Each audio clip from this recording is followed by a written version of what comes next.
The perfect pet. Carla didn't have a pet, but she loved to help her next door neighbor, Mrs. Stevens, take care of her cat, Sadie. Sadie had long, straight fur the color of butterscotch. She also had 7 collars, a different one for each day of the week. Carla visited Mrs. Stevens and Sadie every day after school. First, she would comb Sadie's fur. Next, she would take Sadie outside to play with her favorite string toy. Then she fed Sadie her supper.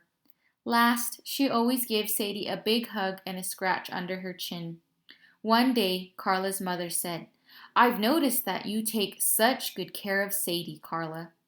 Would you like to have a pet of your own?" "Yes!" Carla beamed. On Saturday, Carla and her mother went to a pet shop.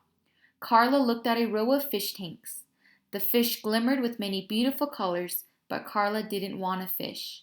"You can't play with the fish," she said. A bunny with floppy ears stood in its pen. Carla tried to pat it, but it hopped away.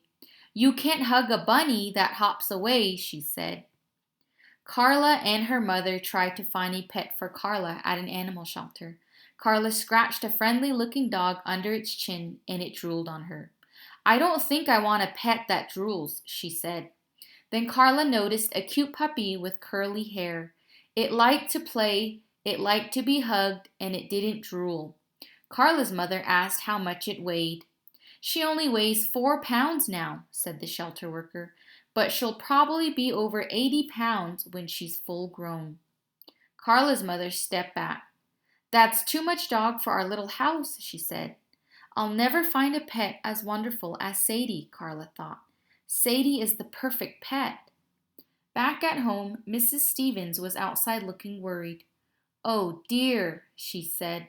"I just found out that I need to move in a few months, but my new apartment doesn't allow pets. What will happen to Sadie?" Carla felt terrible for Mrs. Stevens. She wished there was some way she could help.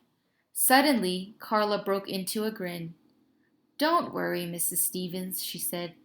"I know someone who will take good care of Sadie, and you can visit her whenever you want."